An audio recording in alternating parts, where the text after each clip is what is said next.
¿Os gustan los cómics? Sí. ¿Quién no ha leído cómics cuando era pequeño?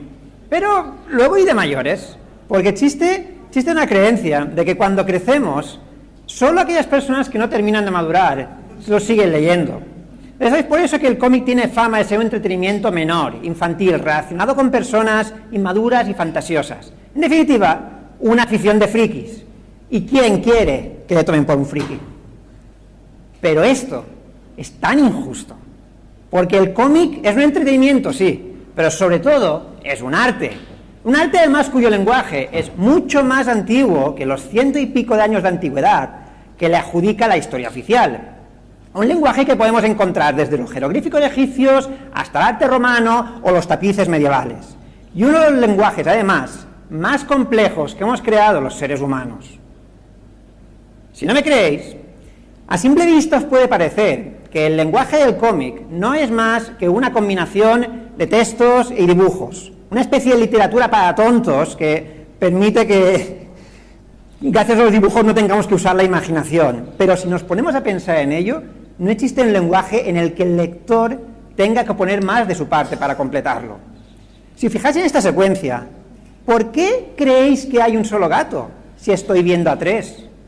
¿O por qué creemos que están hablando si no estamos oyendo nada?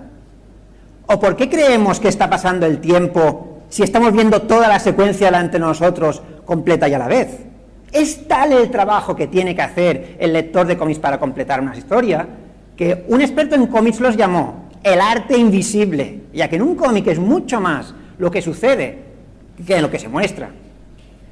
En los cómics, el lector tiene que juntar las piezas en su cabeza para darle sentido a la historia. ¿Alguien ha visto dónde se cae el Capitán Haddock?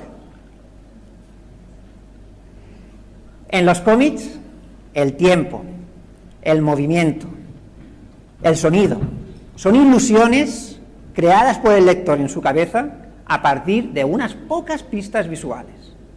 No está mal para un pasatiempo de niños, ¿verdad?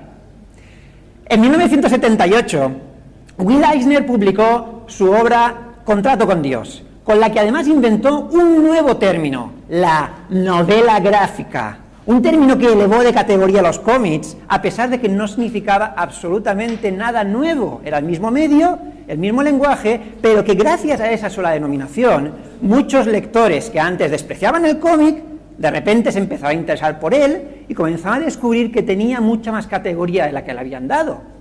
Y así fue como descubrieron que el cómic era un arte revolucionario e innovador, que era capaz de reflejar la realidad de su tiempo a través de historias de lo más cotidiano o lo más fantástico, y cuyos héroes eran verdaderos iconos culturales que rivalizan con las estrellas del cine o de la música. A través del cómic hemos sido testigos de la historia, desde lo más antiguo hasta lo más reciente, e incluso en 1992 el premio Pulitzer fue a parar a un cómic, Maus, un relato extraordinario del Holocausto.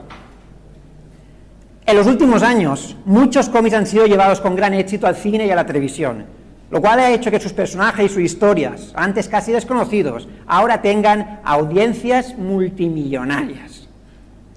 Y hay países como Francia, Bélgica o Japón, donde el cómic es una parte fundamental de su cultura nacional. Son tan importantes y tienen tanto éxito que muchos de nuestros mejores creadores se han ido a trabajar a esos países para poder triunfar. Porque es que la situación del cómic en España no es tan brillante. Tristemente, mucha gente todavía lo identifica con unos pocos autores y sus personajes. Pero afortunadamente esto está cambiando y hay vida más allá de Mortadelo. Desde el año 2006, el Ministerio de Cultura concede un Premio Nacional de Cómic. Y desde hace algunos años, los creadores de cómic españoles son cada vez más reconocidos internacionalmente. Además, aquí como en todas partes, todos los años se celebran convenciones de cómic en las grandes ciudades, como por supuesto el Salón de Barcelona, donde además de miles de fans disfrazados, se junta toda clase de público. Un público que lo que viene es a conocer el cómic o a redescubrir a sus personajes favoritos.